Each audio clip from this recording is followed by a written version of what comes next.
Hello and welcome to another FormFast educational webinar. I'm Aaron Voss, Director of Marketing at FormFast, and I'll be your host today.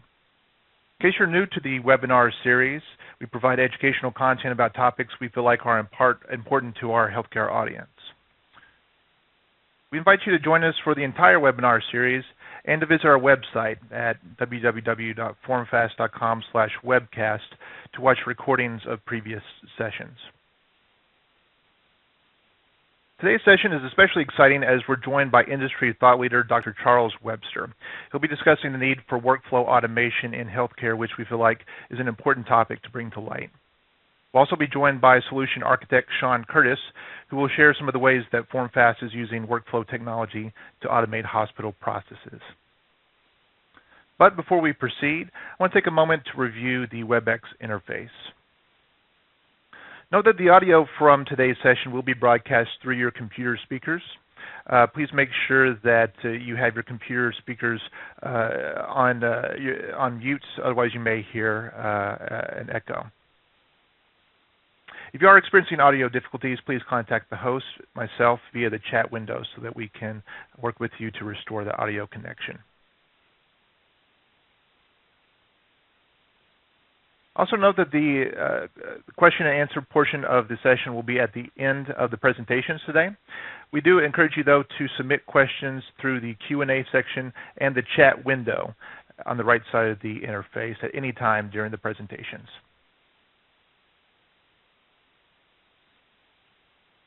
And for those of you who are new to FormFast and to this webinar series, I want to give you a brief bit of information about who we are. We provide automation solutions for healthcare, including electronic forms management, or e-forms. Workflow automation is part of what we provide. Dashboards and reporting is part of the solution set, as well as electronic document storage, or ECM solutions, and finally, output management. We're proud to serve over 1,000 hospital clients internationally, as well as being #1 in e-forms management in healthcare. Plus, we've been in business for over 20 years, providing solutions for hospitals. At this time, I'd like to introduce today's featured presenter, Dr. Charles Webster. Charles, or Chuck as he's often called, is a prolific thought leader in the health IT community. He was listed as one of the top 10 HIT bloggers to follow on Twitter by Healthcare IT News, and was a top influencer in social media at this year's HIMSS conference. You can follow him on Twitter at EHRWorkflow, or you can read his blog at chuckwebster.com. With degrees in accountancy, industrial engineering, computational linguistics, artificial intelligence, and medicine, Dr. Webster has unique insights into how healthcare can be improved. He's noted for designing the first undergraduate program in medical informatics and for writing the first 3 award-winning case studies submitted for the HIMSS Davies Award for EHR Ambulatory Excellence. Chuck is a strong proponent for BPM and workflow solutions, and today he'll be sharing his insights about those technologies and how they can be used in a healthcare environment. So Chuck, at this time, I'd like to turn the presentation over to you. And thank you. I see my slides. Excellent. Well, thank you for that introduction. Are you hearing me at that end, and I presume out there as well? That sounds great. Great. Good introduction, and thank you to everybody who's attending this session called The Power of Process, Workflow Automation, Business Process Management, and Healthcare. I'll give a little background. I will argue that healthcare needs business process management. I will compare healthcare to other industries. I will look at a couple of use cases, both at the point of care, not at the point of care, and then I'll talk about next steps after the webinar. I could read my bio, but it'd be really boring, so I'm going to just say it is boring, but a Venn diagram, especially a colorful one, is more interesting. So I've got these 4 degrees. I was pre-med accountancy major, eventually went to medical school. I also have masters in industrial engineering and artificial intelligence with some focus in computational linguistics and cognitive science. Okay, I have a bunch of websites, a bunch of content out there, mostly educational nature and news, I'm trying to build a community of people who are interested in what the academics call process-aware information systems that actually represent and understand and reason and can improve processes automatically or semi-automatically. You've probably seen this big wave, and you've heard the phrase big data. This is actually an animation. It's a series of slides, so it's not quite as smooth, but you can imagine that wave is moving, and I will argue that close on the heels of big data is something I call big workflow. Now, what do I mean by big workflow? Well, about 10 years ago, I wrote a white paper on healthcare workflow that's been #1 in Google at the top of the first page almost for 10 years. And I used a phrase there, which is the workflow of workflow. Well, if you ever think of data about data, that's metadata. Thinking about thinking, that's metacognition. Well, workflow about workflow is meta workflow, but I like workflow of workflow better as a phrase. So let's start with the definition of workflow. I've looked at hundreds, and this is my distilled definition.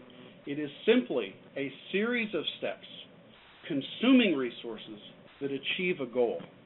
I've seen simpler definitions, like series of steps, and I have seen many much more complicated definitions, but we're going to work with this one. Here's a visual representation of workflow. We have a series of states, transitions between those states. That's a workflow, and that achieves the goal of whatever. Now, let's think about improving that workflow.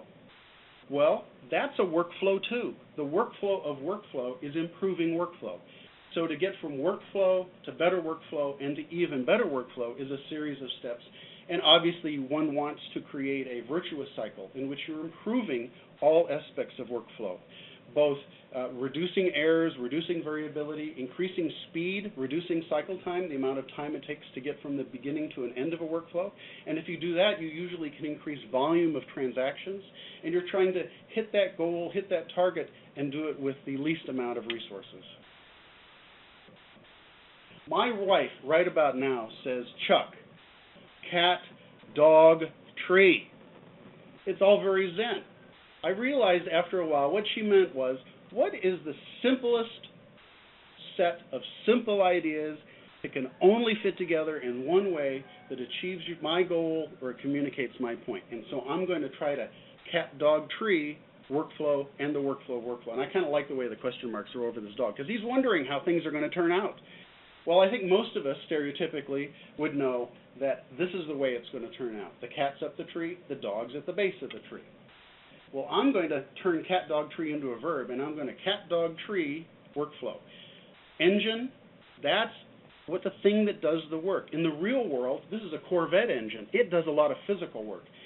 In the software world, workflow engines do work for users. They do digital work. Well, how do they know what to do? How do they know which task to hand to which person or which data to download from which database automatically without requiring anybody to click on anything? Well, they follow a definition, a workflow definition. Down at the bottom here, we have the definition of definitions, speaking of meta. This is from the 1755 Dictionary of the English Language. It was the first one of a comprehensive nature by Samuel Johnson, and he described the definition as a short description of a thing by its properties. Well, you can describe workflow as a list of steps and a list of resources that are consumed and a goal that is achieved. Well, where does that definition come from? It comes traditionally from a human, someone who understands the work domain. Here we have the harried editor, and that person understands the domain. They create this process model, a model of the workflow, and then that is fed to the machine, to the engine, to execute. While it is being executed, things are being tweaked. You're observing, you're adjusting the carburetor. If it runs out of gas, you put gas in. So there's a kind of a real-time management of the workflow system as well. Well, what that definition is, and this is an actual simplified definition of a patient encounter. So here we have a set of screens. The screens are popping up automatically, and a nurse is going to collect some vitals information, enter that into a screen either by touching things or using speech recognition. And then there's a sequence of screens to, well, are you on any new meds recently? Should I take any off the list? How about allergies? What are you allergic to? And then down here in the blue roll, we have a physician may conduct several steps, such as doing an exam and then making an assessment and ordering some treatment, such as a prescription that will be sent someplace. And then there's this iterative set down here in which you try to get the money from the insurance company. Well, someone who understands the patient encounter can model that, can create a description of it. And that can be executed by the workflow engine, putting the right screens in front of the right person so that they don't have to click a lot. A lot of folks complain about clickorrhea, by analogy to diarrhea, too much clicking. Plus, it can accomplish things automatically in the background, saving a lot of time. And of course, it's consistent because it's a computer. But the really cool thing from the point of view of meta workflow, the workflow of workflow, big workflow, is while that engine is working, it is generating immense amounts of time-stamped data.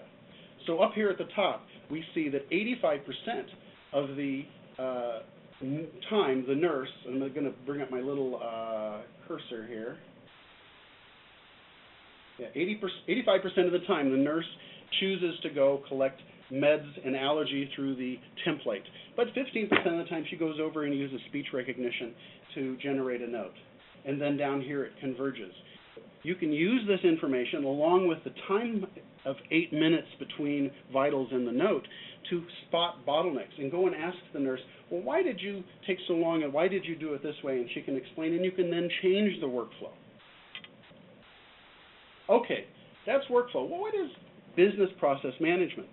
Well, the BPM industry evolved out of the workflow management systems industry, and for a long time people said, oh, that's just old wine in new bottles.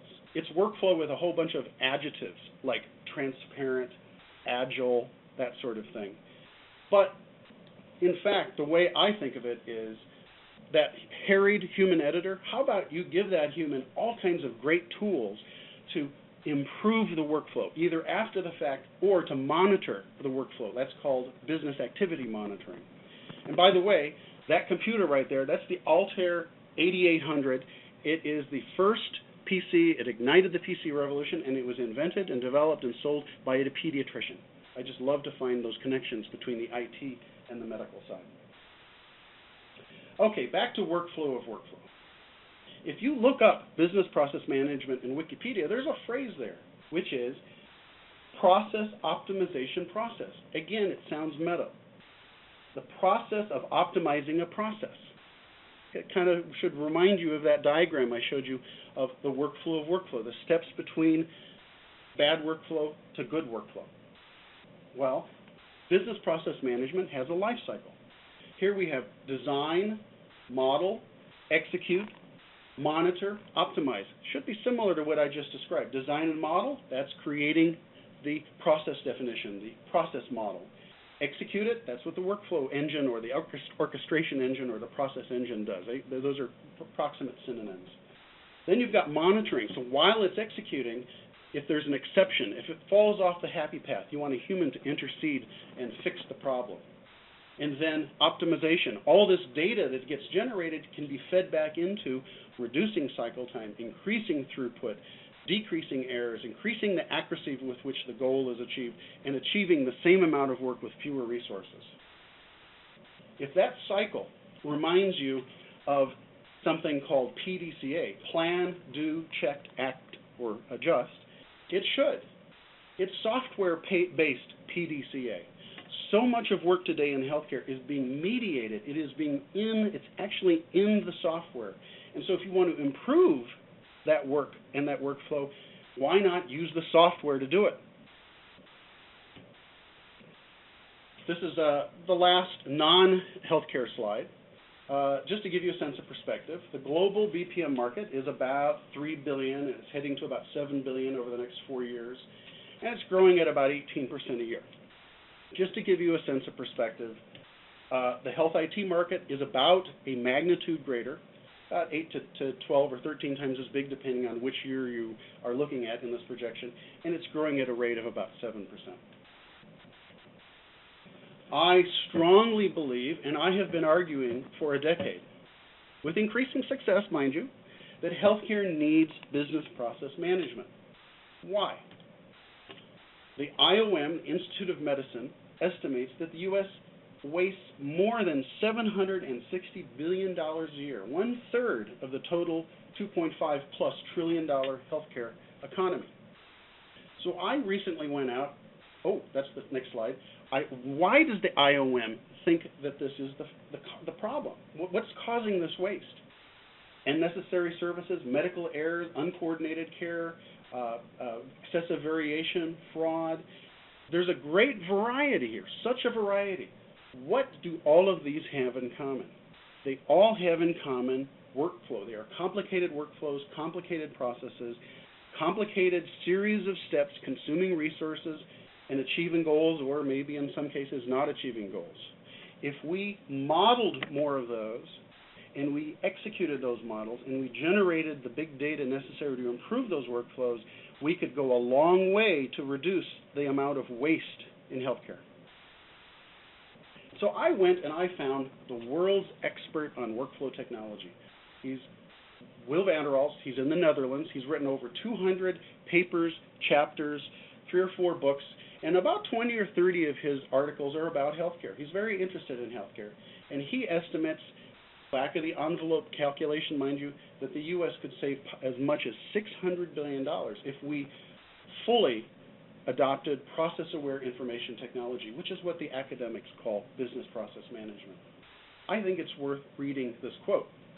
We, the BPM researchers, have a particular interest in healthcare because processes are much more chaotic than in other industries, and potential savings are enormous. Healthcare is very challenging, and therefore a very interesting application domain. All right, slight change of gear. If you're in health IT, you know that doctors are complaining about EHR usability. Here are some example headlines. Satisfaction is falling. Usability is a bigger issue. We need more user-friendly EHRs. We've got a long way to go. And editorials that vendors must solve these usability issues. Well, guess what? These usability issues of EHRs is just the tip of the iceberg. Both EHRs and non-EHR health IT systems have massive problems with effectiveness, efficiency, and user satisfaction. What's so interesting about those 3 qualities is they are the International Standards Organization's definition of usability. Usable products and services are effective, efficient, and they make their users, whether they're someone clicking on a screen or a patient someplace, happy.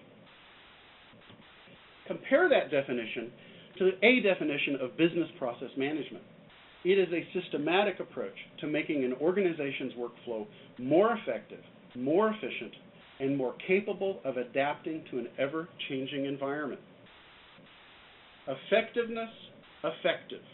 Efficiency, efficient. User satisfaction. I would argue that the single biggest problem with user dissatisfaction with current health IT systems is that they are not capable of adapting and customizing workflow to their local preferences and needs, and to do so over time, to change as the regulatory environment and as the business needs change. Now, I imagine we may have some healthcare process improvement folks out there, and so what is the relationship between BPM and healthcare process improvement? Back when I got my master's in industrial engineering, the management engineers that worked in hospitals and elsewhere, they were involved in both sides of an equation. They were creating and implementing many of the first information systems. I worked in a hospital MIS department where the payroll system had been developed and implemented and managed by a management engineer, an industrial engineer.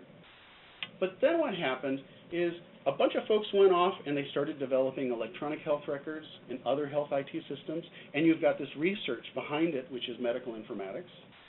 And I don't think they spent enough energy and time thinking about workflow problems and workflow theories and creating workflow tools. Meanwhile, over on the other side, we've got the total quality management folks, Six Sigma and Lean. They're finding the causes of errors. They're finding the sources of variation and eliminating it. They're figuring out how to do the same amount of work but with less waste. Well, the problem is that more and more work is actually done in a kind of a mind meld with the software. And so we really need to knit together these two traditions. And I think that the healthcare business process management hybrid is a way to do that. I go to many health IT and business process management conferences, and I have seen many impressive case studies. Insurance, banking, manufacturing, energy, hospitality, transportation, trade associations. Where's healthcare? Well, until recently, it's not been present a lot, but it is showing up, and those case studies are very impressive. I've written about them, and I have descriptions of a variety on my blog. And healthcare is catching up. So there was a survey recently of IT professionals asking which vertical they were in, which industry they were in, and whether they were using business process management or not. 6% in healthcare were using BPM. Most of these systems are in the back room. They're used for human resources and for healthcare insurance, but that's moving out of the back room as people see the potential for this kind of technology closer and closer to the point of care. And in fact, almost 20% plan future investment, and I think that percentage is actually going to be much higher. Okay, healthcare. Healthcare is like a very large insular country that's been closed off from the rest of the world for a long time, but now it's opening up. And the same forces that are affecting many other verticals, such as social, mobile, analytics, and cloud, particularly, are also affecting healthcare. These technologies and these new industries, if you look under the hood, often the most successful platforms have workflow automation, workflow engines, the ability to draw out a workflow or to systematically improve that workflow with data, possibly big data. And that is essentially kind of like an epidemiological vector. It is bringing into healthcare workflow automation, which is not to say that workflow automation hasn't always existed in healthcare. However, it's not been widely prevalent or appreciated or understood. But I think the profile is dramatically rising because of this confluence of these internally developed workflow automation systems and the ones that are being brought in by the social, mobile, and analytics cloud platforms. So, point of care workflow automation. Let's look at a use case. What is a use case? Well, in Wiki, it says a use case is a list of steps defining interactions between a role, such as a physician or a nurse or someone in the health records department, and a system, such as an information system, to achieve a goal. That sounds kind of familiar to me. Sounds a lot like my definition. A workflow is a series of steps, consuming resources, which I think is implied by the use case, to achieve a goal. The difference is the use case is a list of steps, whereas workflow is the steps themselves. Well, what about a workflow definition? A definition is a short description of a thing by its properties. The most essential definition of workflow is the list of steps. So a use case and a workflow definition are approximately similar to each other, and that's part of the secret to the sauce. The fact that a use case could be a drawing of stick figures interacting with a system over time, or a pseudo-English description, but it's also a workflow definition, which can be executed and improved by a computer. Here's a classic-looking workflow editor. If you've ever used Visio from Microsoft, it looks kind of familiar. I've drawn this kind of thing. I've been in a boardroom where all four walls were covered by butcher paper, and it was covered with Sharpie pen-written workflows. The problem with those kinds of workflows is after you have it, you have a pretty picture, but you can't turn around, turn a crank, and turn it into a computer program. Now, in this case, just to ground it a little bit on the clinical side, we've got a patient coming in, and they have had a possible cerebrovascular accident. And these decision points, the little yellow diagonals, are decisions that have to be made. Should we check the neurological status? Is this a thrombolysis candidate? Have we confirmed that there was an accident? What about hemorrhage? And then a decision. And these little icons here, nurse, physician, and so forth, are dragged and dropped to create it. Now, I want to compare that classic workflow editor with a simpler workflow editor. In this slide, it doesn't look that simple, but it will look simpler in a moment.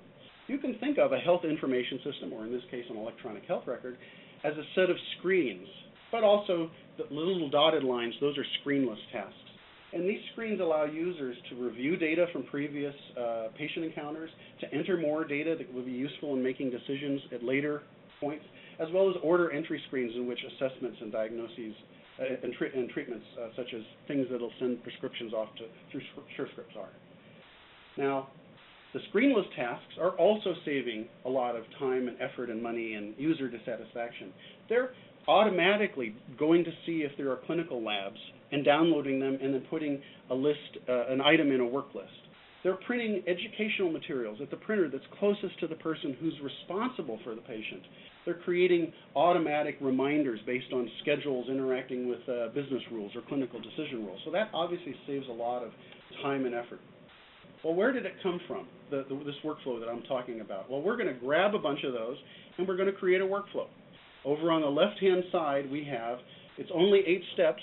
A typical encounter might be 20 steps, but we will see what these are because we can look at the pick list that represents the workflow. We have get patient, so the nurse walks into the room, says, I am bringing John Doe into room C, and then the next couple of screens pop up automatically. The nurse doesn't have to go and navigate some complicated and clumsy menu hierarchy. We're going to collect some vital signs, ask about allergies, ask about medications.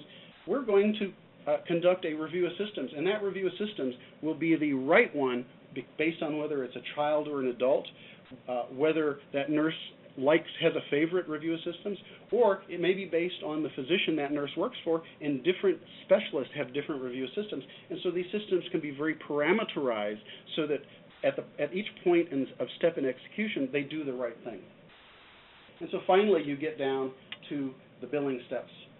And I will skip ahead. By the way, there's something I call the litmus test for frozen workflow. After you see the demo of a system, say, I'd like to see that demo again, except I want you to make one change. I want you to bring up something that will allow you to edit the workflow. It might look like that old-fashioned workflow editor with all the arrows and diagonal boxes, or it might look like this, or it might look like something else. And what I want you to do is go in there and change one thing. Delete a step, change the order of a step, and then I want you to go and do the demo again. And if that system has an actual workflow engine that is consulting some kind of representation of workflow, it will do what you would expect it would do if it's executing that recently edited model. So in this case, it should skip the step of checking for allergies, asking the nurse, ask the patient about allergies. Okay, let's look at a non-point of care workflow automation example. Here is a drag and drop hospital workflow definition editor, and up here at the top is the beginning of the workflow, down at the bottom is at the end. This kind of is like a cross between those two previous ones that we just looked at. And it's going to be, okay, we want to drag and drop, we want to create a step, which is to go and get a signature from someone. And then when that happens, we want to forward it to a role or a group. So anybody can look on this list of available tasks. It's kind of a pooling concept from computers, and grab it and say, yes, quality assurance, everything has been done that I think should be done. And then even the manager gets this. We have 2 levels of quality assurance. So everything goes through the manager. And then finally, we see down here, there's like a little icon of a person and an arrow and going back to a question mark. We want to close the loop. We want to send back information to the person who ordered this workflow to say it was successfully accomplished. But this is just a skeleton of a workflow. We want to go in and customize these steps further. So let's say we want to go to the manager step and we want to give them an option to add a little note. So we've got the little pen symbol. Now suppose we want to make sure that every time that happens, an email gets sent to maybe this is not the ultimate manager. Maybe they're filling in for someone, or it needs to be copied to the other people who are also have managing roles that are rotating through this department. Well, now we have the executable process model. It's a process model, it's a process definition, it's a workflow definition. I'm using these so you get familiar with the terminology, which can vary. And then the workflow engine looks at it and says, okay, I need to send a to-do item to this person. When they click on it, it's going to pull up this form. It might be on a tablet as they're wandering around the hospital. Then I want to forward the results of that into some pool where other people will grab it and do something with it. It needs, ultimately, everything, the manager has to sign off on everything because in this place they have 2 levels of quality assurance. And finally, we want whoever initiated this needs to know that it was done. So we're closing the loop. All right. Now, don't have enough time. This is a cat dog tree version of business process management. But I did want to pull out an example number from a case study, and so there was a paper manual process for generating the patient admissions packet in a hospital. It cost $2.40, it was estimated. And then after the workflow was automated using a workflow engine and process definition and so forth, the cost per packet dropped to 45 cents. This is on the order of increase in productivity of 300 or 400%. I've seen this before. And what's fascinating is I have seen many manual paper processes automated that did not use workflow automation, did not use true workflow automation with the workflow engine doing all that work. And guess what? Those end up reducing productivity.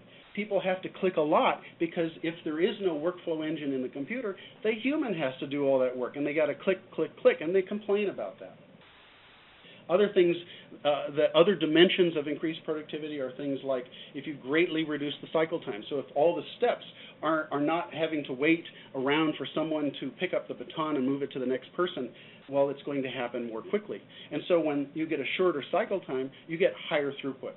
And for the given amount of resources, you're going to be able to scale up, or you're going to be able to achieve the same amount with reduced resources. All right. If my enthusiasm and my animations and this data has convinced you, maybe I ought to investigate this further, this is my workflow of where to go. You might call it meta-meta workflow, the workflow of workflow of workflow. And so we're learning right now. That's what we're doing right here. Well, this is called a split, by the way, and so both of these happen in parallel. And you look at your environment and you say, well, what are the high-value workflows? What are the things, and on the next slide we'll talk about what is a high-value workflow. And those workflows, the details about those workflows will inform you about a set of requirements so that you can compare workflow products or workflow platforms or vendors. Let's look at workflow value. Workflow value is a function of a number of users. The more users that use it, well, then the more valuable it's going to be. More happy people, the greatest good for the greatest many. The more frequently the workflow is executed, the more valuable it will be. If it's executed every 15 minutes, it's going to be a lot more valuable than if it's executed every couple of weeks. The financial value is important. Is there something writing a check at the end of the successful workflow?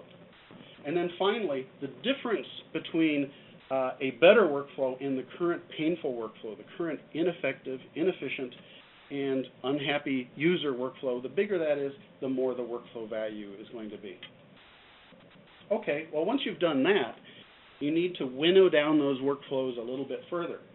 And what you need to do, because you need to walk before you run, you need to say, well, what are the low complexity workflows? What are the workflows that would be easiest to accomplish? Because a lot of people are going to be watching, and you want to plan for success. And so you want to do the thing that is going to give you the biggest bang for the buck, and then people are going to line up because of the latent demand for fixing workflow problems. What is workflow complexity? It is also the number of users, because users are different. So you have a lot of users, and they're all different. Well, guess what? That causes complexity. Now you've got the number of steps. The more steps that you have to model and to execute, the more complicated the workflow definition, the more complicated the executable process model will be. the more other systems that the system has to touch, the emails that need to be sent automatically, the data that needs to be downloaded from a clinical laboratory, or the prescription that needs to be sent someplace, or the database in the medical records department that has patient demographics and forms content, the more complicated the workflow is going to be. And then finally, the more logically complex the decision-making and the problem-solving across that workflow, the more complicated the workflow. So the simpler the decision-making, the more likely you can create an if-then rule someplace, some business rule. The more complicated, the more you're going to require human intervention, and that equals complexity. Okay, so you scan your environment and you say, here's all the workflows. You grade them according to high value versus low value, low complexity versus high complexity. And while you probably don't want to bother with low value anything, low value, low complexity, low value, certainly not low value, high complexity, but you want to start with a success because people are watching. And so you choose that, and when you're successful, you then start to move up into more complex but also higher value. And now we finally made it down to, actually tackling that workflow. Well, where is the knowledge that is going to make you successful? Well, business process management, especially in healthcare, and workflow automation, workflow management systems technology, case management systems, the terminology hasn't yet been standardized, and the best practices have not been standardized. And so you kind of need to go native with the vendor. The vendor has a track record of success. They know what works. They're invested in your success. And so you need to, spend the amount of time they think you need to spend on training and so forth and so on. In a sense, you got to pick the right Kool-Aid, and then you got to drink that Kool-Aid. You kind of got to go native in order to bring the workflow mindset, the workflow culture from the vendor over into your organization. Okay, we're closing here. And I just want to show that big data slide. We've got this wave, and it's in the headlines, but I am firmly convinced that even more important than big data is big workflow. And big workflow requires big data. It requires the data necessary to systematically improve workflow based on analytics that are hooked to things like cycle time, throughput, patient safety, and so forth and so on. And I'm very, very cheerful and optimistic about more and more of this kind of technology, workflow engines, process definitions, workflow management systems, workflow automation, business process management, case management. These are all kind of mixed together in amalgam. I call it healthcare business process management. Now, some people have a problem with the word business in healthcare, and so you'll also sometimes see healthcare process management or care process management. But if you drill down and you look in the footnotes, you'll typically see workflow engines, models, executable models of work. And I've created a website at HCBPM, healthcarebusinessprocessmanagement.com. Hope you'll stop by. I've got lots of content there and links off to case studies and so forth. One more thing. I love hearing workflow success stories, regardless of whether they involve workflow engines or not. And so I've created a directory on my Twitter account's website, which is at ehrworkflow.com, POWHIT, P-O-W-H-I-T. The link's on the next slide too. POWHIT, that stands for People and Organizations Improving Workflow with Health Information Technology. POWHIT is kind of like those call-outs that you'd see during a fisticuff scene in the old Batman series, just trying to give it a little zip. Okay, finally, we've come to the end here. I think we'll probably be holding questions until after Sean has his chance to present. I do want to mention, again, my blog, chuckwebster.com, my Twitter account. I think I'm pretty interactive. And I want to thank the folks down here at the bottom, Brown Selassie, who I believe is in the Middle East or Africa, Professor BPM in the Netherlands, Lucas Ryan, M. Luxton's a great guy. You should follow him. I'll list these. Maybe I'll tweet them out. But they've been retweeting links about this seminar, and they've been tweeting me and saying, how are the slides coming along? And it's a very jovial community, and it's a good community to join if you want to learn about this kind of stuff. So that's it, and over to you, Sean. All right, thanks, Chuck. That was a great presentation. A lot of good points. So I'm going to share my slides now in just a second.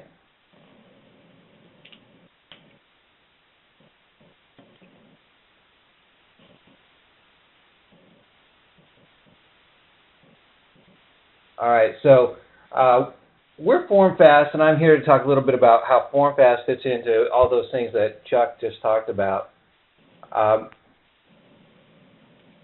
One of the slides that Chuck had presented was that where is healthcare? Healthcare is coming. It's getting better, and that's what we believe as well. This is our maturity model around hospitals and where they're at. You know, with a name like FormFast, we do have a little bit of a background in the paper processes, the paper-based and the forms processes, but we're beyond that as well. So our maturity model starts with hospitals that are really heavily ingrained in paper processes. A lot is happening. There's very little automation in that area. And that's the stage one, and we give tools along each level of this maturity model to get you out of stage one into stage two, where you're paper light, where you have some kind of automation engines working in the background, where you know, those processes are no longer entirely on paper, or if they are on paper, it's not that people know that they have to grab pre-printed forms and create those paper forms themselves based on their own knowledge, but a system is in the background generating that or pushing that process, moving that process forward.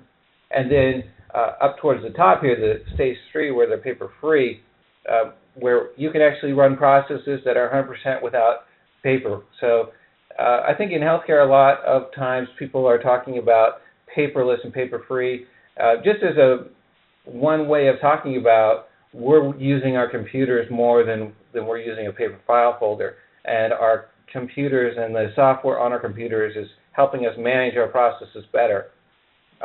And that's where we're helping hospitals today, is taking processes that either were not managed at all, or processes that were managed through paper forms and processes and human knowledge, and encapsulating that and using that in an automation manner. So rather than using paper or printouts, you can actually use all of these new tools that we have. We have electronic medical records, we have imaging systems, we have workflow automation systems in our hospitals. So now we can just start combining those and leveraging those to be a paper-free environment. So our tool sets apply to each step along that way, whether you're at that bottom stage that you're using a lot of forms to do your processes, or you're moving into an EMR, you're trying to start to leverage that, you're moving more things digital, or if you're at the top of that scale and you're really striving to be the most automated you can be using and leveraging technology. So our tool set runs that gamut. And this slide shows that our tool set really evolves around workflow, whether that's data workflow, information workflow, content workflow, or even human workflow. We have solutions that target different areas of all of that. So forms on demand, content management. Once you've created and used these templates or entered data into a system, turning it into information and then managing that information as content. Output management, being able to take information or data, turn it into information, turn it into content, and determine where it should be output or who it goes to next, the workflow behind that. And a big part of this is electronic signature. That's kind of a hurdle for many organizations to get away from paper. Is the fact that they have signatures. Their patients have to sign a lot of documentation at various points in the organization. So our electronic signature product is another point where we're helping hospitals eliminate those manual processes and generating those signature forms that need to be generated per patient demographics for that visit. So let's start by talking about our process automation with the workflow automation and taking typically traditionally paper-based processes and turning those into PC-based processes or electronic processes, taking forms that you're using today, maybe a request, an approval, maybe it's going into a inter-office envelope and it's being routed based on somebody's written down some steps on the outside of that envelope.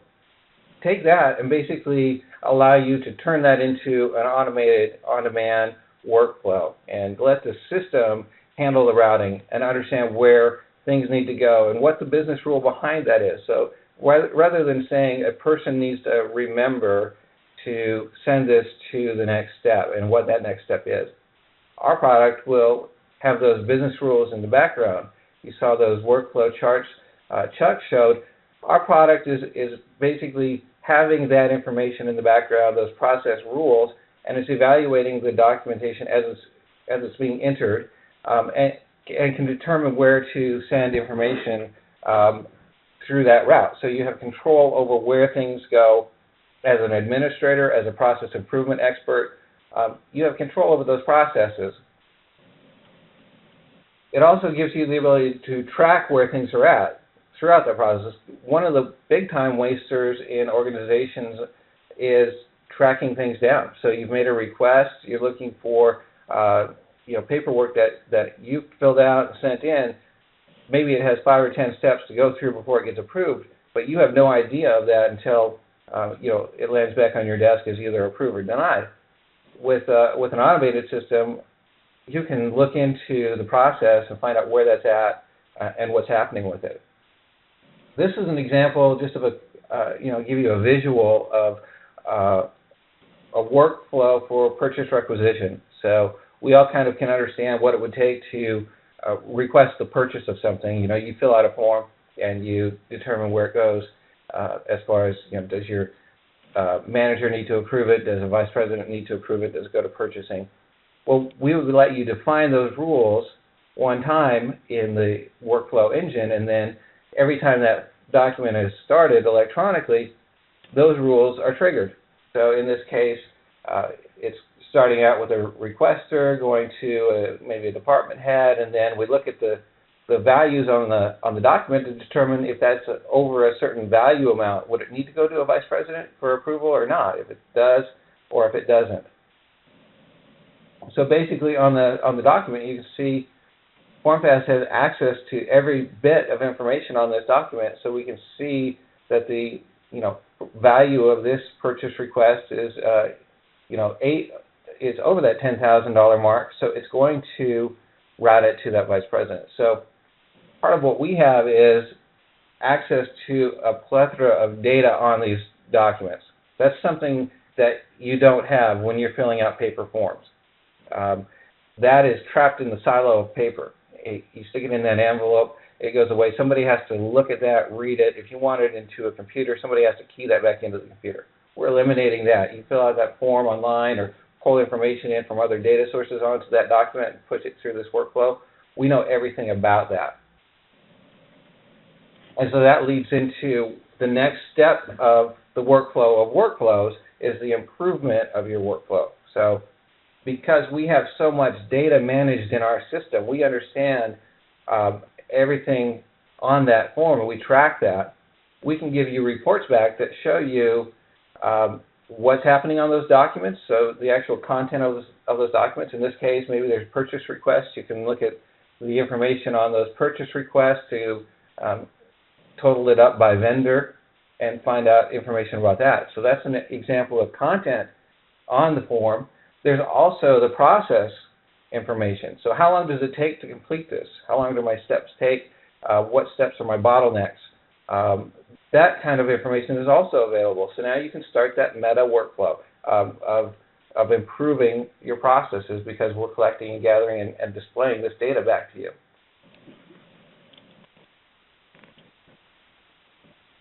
So as an information manager in your organization or as a process owner in your organization, we put all of that at your fingertips through what we call a workflow application, and that gives you a grouping of processes that are happening that are related to you, and then you would have oversight over that. Maybe you may not touch every document that is going through this process, but you'd be able to see everything that's happening. You'd be able to see if there are stalls, if there are bottlenecks.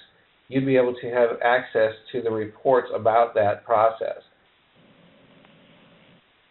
So one of the slides that Chuck was talking about was how do you determine where to start? And one of our organizations, one of our customers has started in a medical record review. That was a very high volume transaction, many transactions in their organization that they needed to automate with this tool.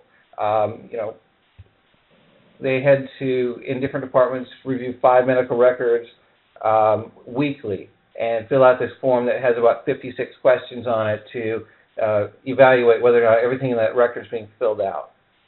So the way they were doing that in the paper process was they had a long form on a clipboard. They would go through and they'd fill that out one time, and then they'd fill it out again for another record, 5 records in total, and then they would send that to an aide in the process improvement department, and that aide would actually go through those records and key that into a spreadsheet so that they could come up with a total and the compliance percentage for each of those 5, and then multiply that times each department that had to fill this out.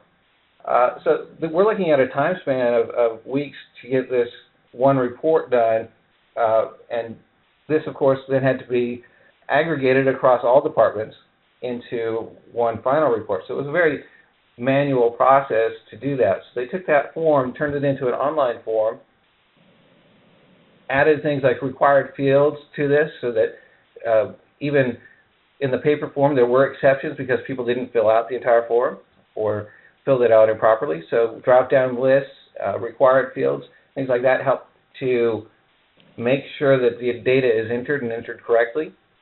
It also does calculations on the form. So as this form is being filled out, that compliance number where they used to have to put this into a spreadsheet and then calculate that, that's being filled out and completed in the form itself. And then there's also reporting and analytics around this as well. So once this is filled out, it's in a computer system, the aggregation can happen, the reports can be generated and created. The process owner can see, in this view, you can see that they're seeing all of the outstanding processes that are happening, so they know that these people are filling out a report right now, so they can see what's coming down the pipe. You can see the reporting that's built on top of this. They're collecting data, able to quickly understand what's happening at different departments in their organization, what the quality levels are.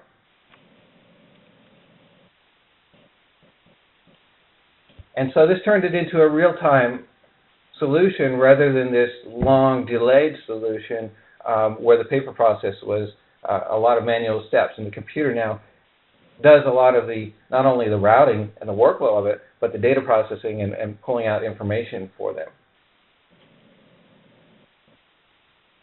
So it allows them to enforce that process with those drop-down lists and the predefined routing behind it. And so the next step is what happens with these forms once they've been filled out, completed, and now it's time to store those. We also have a content management system, which gives you basically the electronic filing cabinet for your organization. So all of these forms, rather than storing them in a physical file cabinet that takes up space or shipping them and paying storage off-site, you can have those never be printed, go directly into a content management system that is organized and secured so that the people who need access to that information have access to that information without having to request it from somebody or go search through a file cabinet for it. You have electronic searching, you have indexing, you have security so that it's available only to the people who have the rights to see that.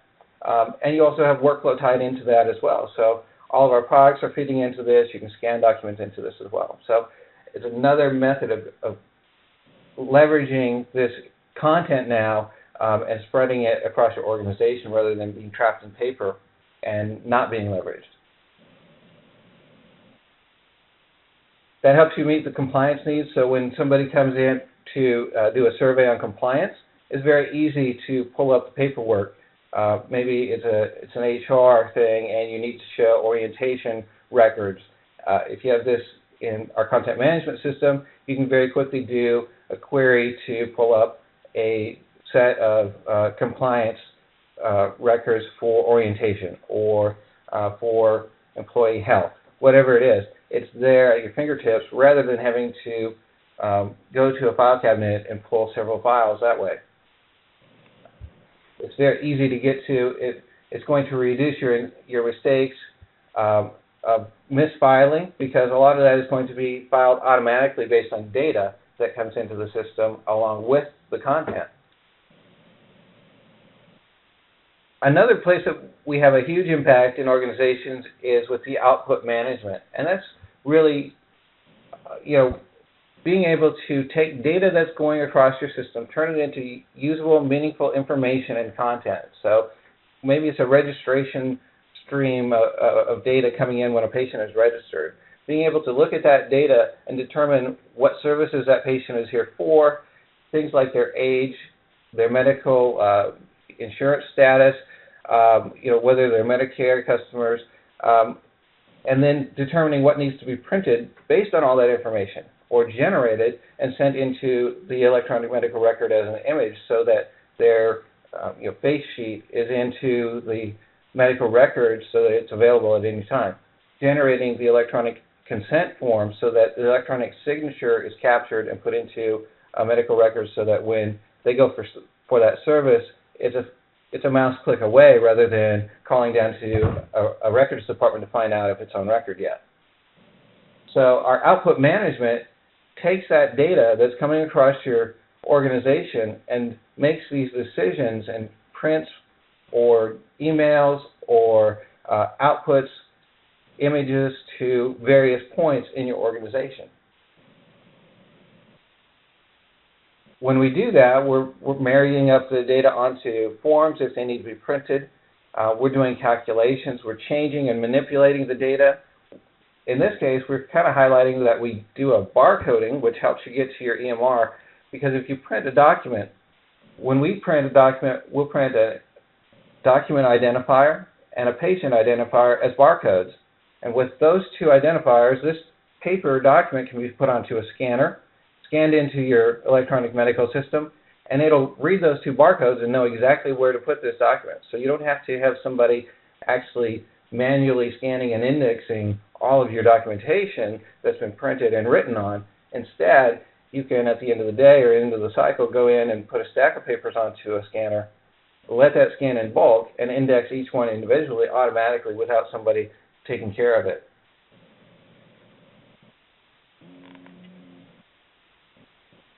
So this is just a way that I explained the print management works.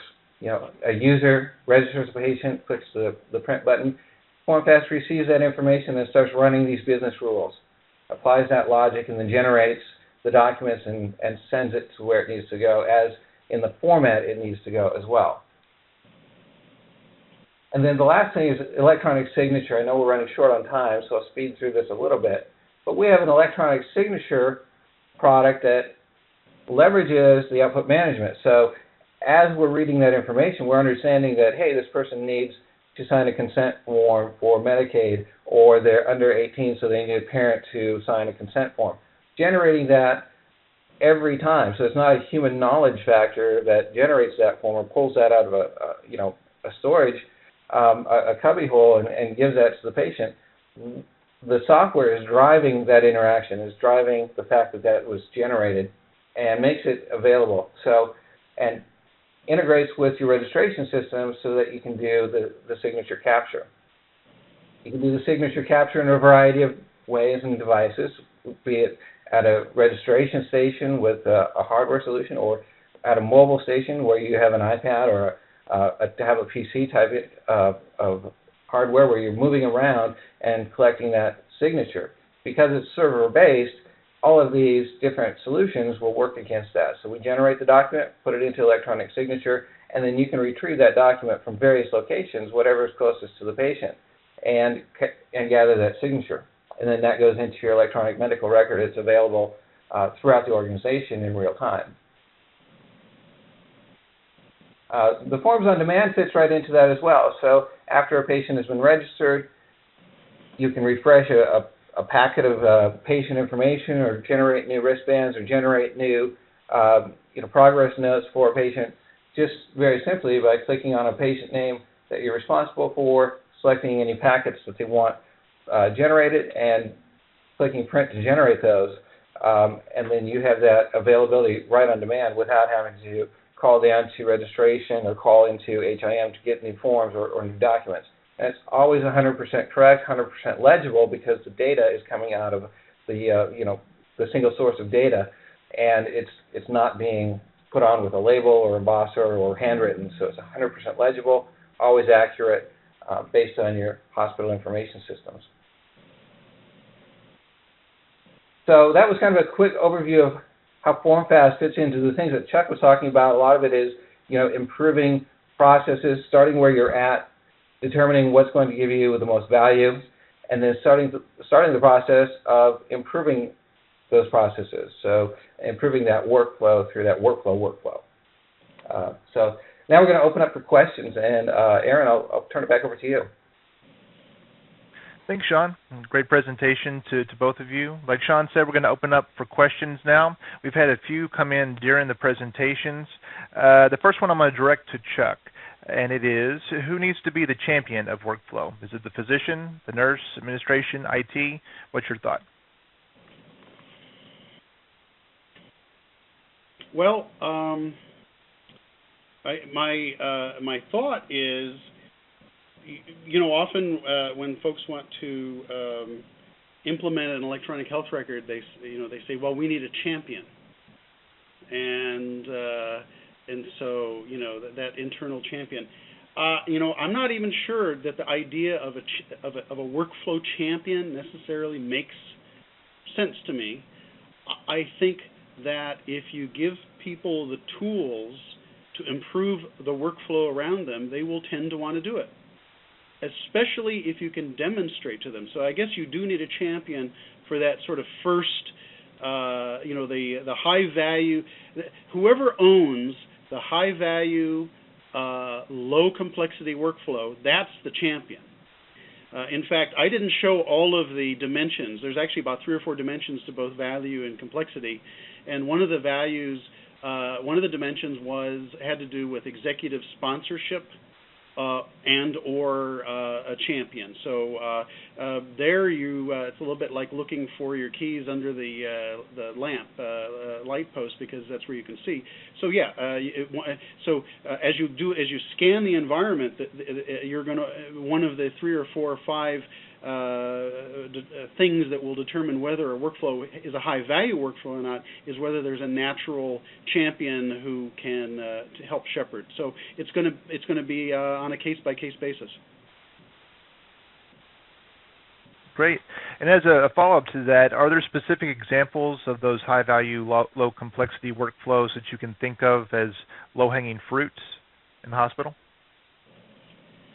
Well, I'm going to actually, it tends to be very, very, sort of domain specific. You were talking about the medical records department. Are we talking about, ambulatory? Are we talking about, managing some kind of process in the executive suite? So probably good specific examples. In this case, Sean might be the best source.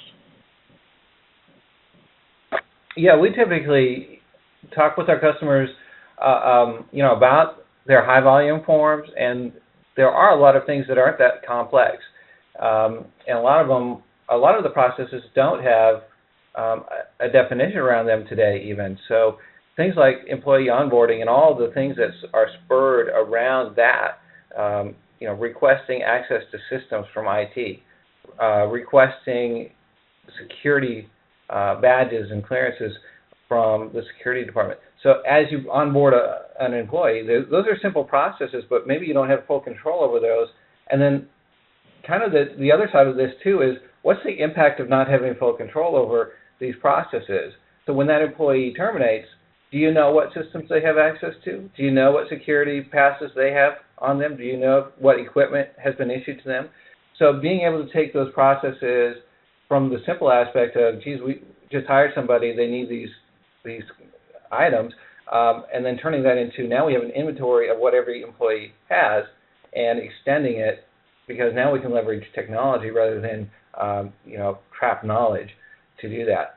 Another high volume application that a lot of our customers are using are employee change orders. So when they transfer from department to department or change a rate or hours, those are very high volume transactions in those processes, especially in some of the larger organizations. There are a lot of employees to deal with. There are all kinds of processes that can be automated, and of course the number one process would be admissions, generating the right content at the time of admissions and making sure you get that right so that patient care flows properly and so that billing flows properly. It affects a lot of things, getting that right, getting signatures in place. So that's one of the core processes of automation that's a low-hanging fruit as well. Great. Another question that we got via the chat states, how would you manage the quote-unquote, but we're special pushback most BPM theory gets from clinical care teams? Chuck, do you see that type of pushback? Yes, I do. And I think, and again, you only have enough time to cover what you can cover, and I think I was pretty organized and spoke pretty quickly. But if you go back to, I think, Mike, can you put me back on the first slide, or on my slides? Sure thing, just one moment. And, yes, okay, so I'm going to go back to, I said I wasn't going to be boring, but here I guess I will. Okay. Within... what slide are you on, Chuck? I'm on slide 8. Okay. Do you see it? Yeah, we're seeing that now. Okay. The fifth one down, Adaptive Case Management, Global Excellence Awards. I'm actually a judge on that. Within the business process management community, you saw the quote from Will Vanderelst in which he said that healthcare is more chaotic and more unstructured.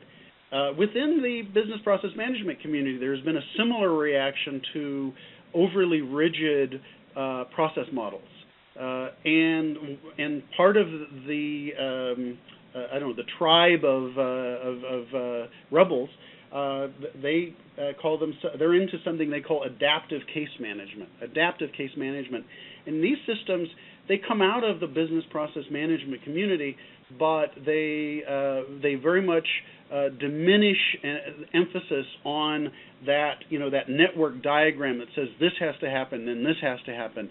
In fact, what they do is they represent very high-level goals, like this case is 25% done, or we have obtained the signature. It doesn't say how to get the signature. Anybody can get the signature, but what they do emphasize is visibility. Visibility, here are the set of goals. Anybody can accomplish it based on certain constraints. I mean, you have to have the authority and so forth. And then everybody sees, as the case moves along, what's being accomplished, and then people jump in more dynamically. What these systems emphasize and represent is what needs to be done, not how it needs to be done.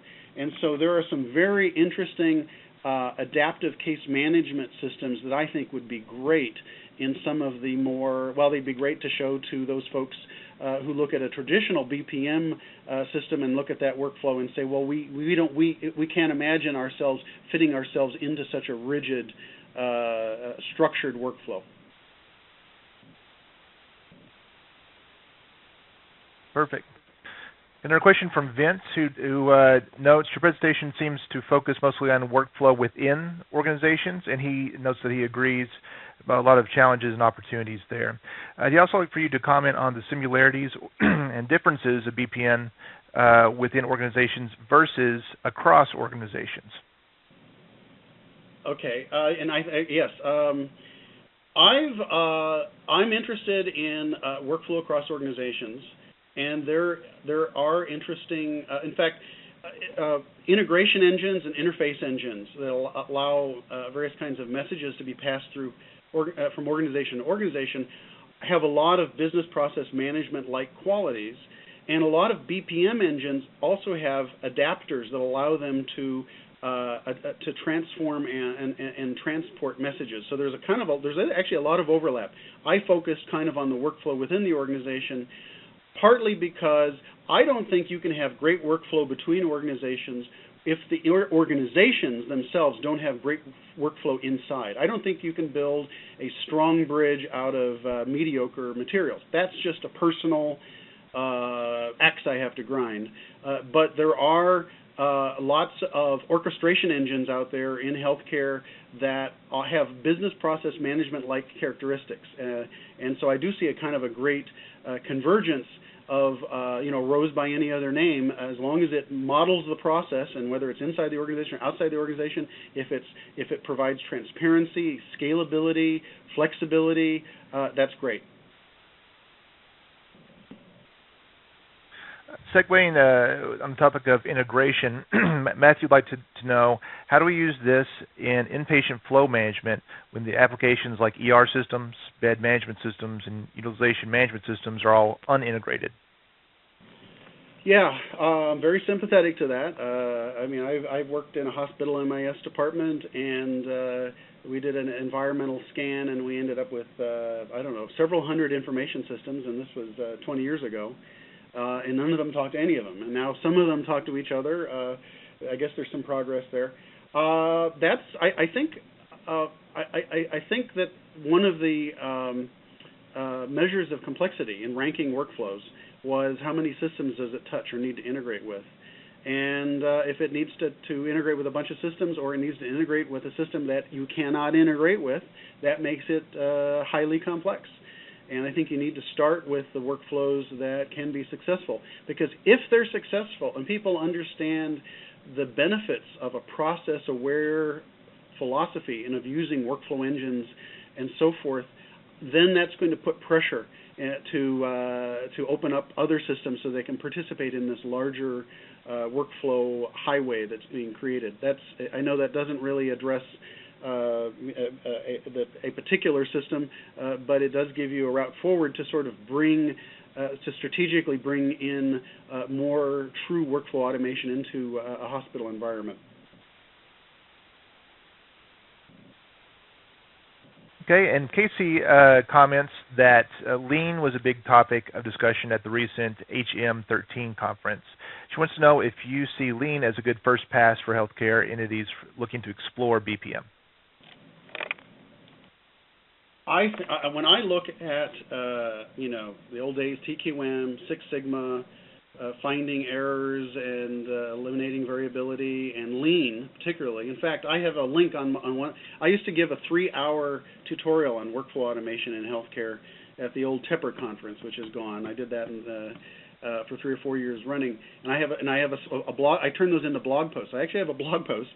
If you'll leave me a comment or contact me through the contact form, in which I talk about non-value-added versus value-added activities in a workflow automation context.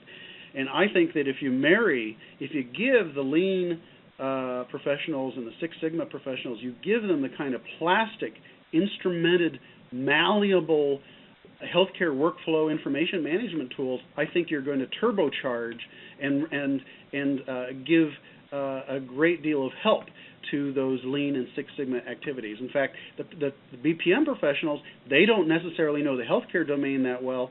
And a very nice marriage of healthcare domain content expertise is the lean and Six Sigma health professional in conjoined with these tools that increasingly mediate information flow and therefore work. Perfect. And I realize that we are a bit over time today, so that will conclude the question and answer portion of the session. If we didn't get to your question, we'll reach out to you individually offline and answer your question then. And I'd like to thank everybody who attended, but especially everybody who I interact with on Twitter. And if you're not on Twitter, come and get and interact, because it's a fun community and a great way to learn about this stuff. And I'd like to thank our featured speaker, Dr. Charles Webster, for sharing his thoughts on workflow. Thanks, Chuck, for presenting today. Have a great day, everybody. And thanks to Sean Curtis as well for taking the time out of his schedule to join us. We hope that this session has been educational and has also inspired you to learn more about using workflow in your hospital. If that's the case, we'd like to hear from you. You'll be presented with a response page at the conclusion of this event. Simply click on the button on the screen to schedule a consultation with us, and make sure to register for the next web event as well. The next web session will actually be our 2013 user group meeting at the end of June. We'll be featuring customer success stories, new product and feature announcements, tips and tricks for better using our solutions, and more. The virtual conference will be divided into 2 days, and you can register for that on the response page or by visiting www.formfast.com/UGM for user group meeting. Thank you for attending today's webinar, and we'll see you at the user group meeting at the end of June.